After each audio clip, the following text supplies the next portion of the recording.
दिरिं दैमानि सायाव थानाय दालाङा बायना थानायनि थाखाय हान्थामेला खालामनायाव गोबां जेंनायाव गोग्लैदों।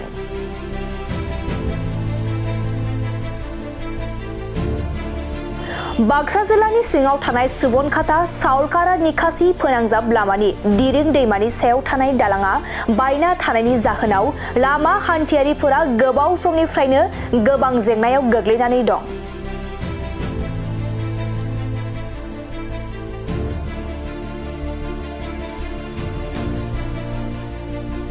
नंगौ दा दैज्लां बोथोरनि एबा अखा बोथोरनि सम दैज्लां बोथोर एबा अखा बोथोरनि समाव माब्लाबा अखा माब्लाबा सान्दुं आरो माब्लाबा थाद'नाय गैयै अखा हायो। बेफोरबादि थाद'नाय गैयै अखा हानायनि जाउनाव गोबां जिल्ला ओनसोलफोराव गोबां दैबाना जानानै लोमसावनायनि जाउनाव लामा दालां बायदिफोराव गोबां जेंना नुजाथियो। बेबायदिनो दा अखा हाबाय थानायनि जाउनाव बांसिन जेंनाजों भुगिनांदों बे लामाजों हान्थामेला खालामग्रा सुबुंफोरा।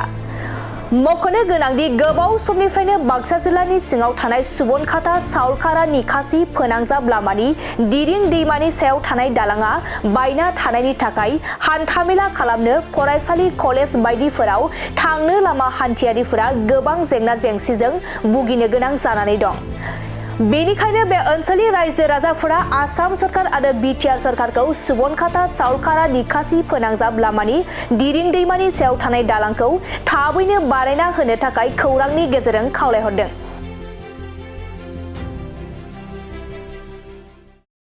निकासি মূল ঘাইপথ আমাৰ বৰ্তমান এতিয়া ধৰক স্কুল কলেজৰ পৰা আপোনাৰ এইবাৰ ব্যৱসায়ীৰ পৰা বিৰাট অসুবিধা। আপোনাৰ ধৰক স্কুল কলেজৰ কাৰণে এখন দলঙেদি অহা যোৱা কৰিব নোৱাৰে। আজিও শুনিছোঁ 2জন না 3জন মানুহ বাগৰি পৰিছে ইয়াতে। তথাপিতো আপোনাৰ অসম চৰকাৰ বিজেপি চৰকাৰ কিমান ডাঙৰ ডাঙৰ ভিআইপি মানুহ আহিল।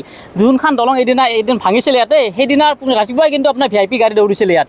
আজিলৈকে 5-6 বছৰ হ'ল বৰ্তমানলৈকে এটা মানুহ ইয়াত তাৰমানে আহে কথা দি গুচি যায়। এইটো কি কথা? এইটো আমাৰ অসম চৰকাৰ বিজেপি চৰকাৰ যিকোনো প্ৰকাৰে হওক মুঠতে এইখন দলং বনাই দিব লাগে। নহ'লে অহা ইলেকশ্যনত এই ইলেকশ্যনটো আহি আছে আপোনাৰ বিজেপি ইলেকশ্যনত কিন্তু ইয়াৰ ভাল প্ৰত্যুত্তৰ এইখন চৰকাৰে পাব, নিশ্চয় পাব। কাৰণ কিয় এই চাওকচোন এই আমি 4 কিলোমিটাৰ জায়গা আপোনাৰ আমি 35-40 কিলোমিটাৰ ঘূৰি আহিব লাগে।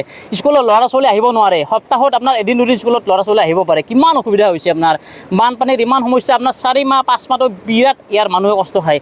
বৰ্তমান বেমাৰী হ'লে আপোনাৰ ৰোগীয়া যদি মানুহ পায় না কিন্তু ইয়াৰ নিকাচিকে অহাটো বিৰাট মুস্কিল। আপোনাৰ এই সেনেকৈ ঘূৰি ঘূৰি আহিব লাগে। কিমান এটা অসুবিধা হৈ আছে। সেইকাৰণে আমি এটা অসম চৰকাৰক বিজেপি চৰকাৰক এনেকুৱা এটা আহ্বান জনাইছোঁ যে অতি সোনকালে আপোনাক এই দলংখন নিৰ্মাণ কৰি দিব লাগে। সেইটোৱে আমাৰ অসম চৰকাৰৰ ওপৰত পূৰা একদম তাৰমানে শেষ ভৰসা হৈছে। এতিয়া বিৰাট কষ্টত ভুগি আছে আৰু মানুহখিনি আমাৰ তাৰমানে এনেকুৱা হৈছে তাৰমানে আপোনাৰ কি ক'ম আৰু ক'বলৈ ভাষা নাই। তাৰমানে বহুতটা সংগঠন আহি চাই গৈছে কিন্তু আজিলৈকে কোনো তাৰমানে গাঁত পাতি লোৱা নাই দলংখন বনাই দিম বুলি। এনেকুৱা কথা নাৰাখে কোনো। কিন্তু এইবাৰ অহা ইলেকশ্যনত কিন্তু ইয়াৰ ভাল প্ৰত্যুত্তৰ পাব যদি দলংখন বনাই নিদিয়ে। সুবনখাতাবাসী নিকাচিবাসীয়ে ইয়াৰ প্ৰত্যুত্তৰ দি আছে এইখন চৰকাৰক। সেইটোৱে কথা। সেইটোৱে মই চৰকাৰলৈ বিশেষ আহ্বান তাৰমানে অতি সোনকালে দলংখন নিৰ্মাণ কৰি দিব লাগে। আমাক কম দিনৰ ভিতৰত হওক কিবা হওক মুঠতে দলংখন আমাক লাগে। এইখিনিয়ে মোৰ ক'ব লগা।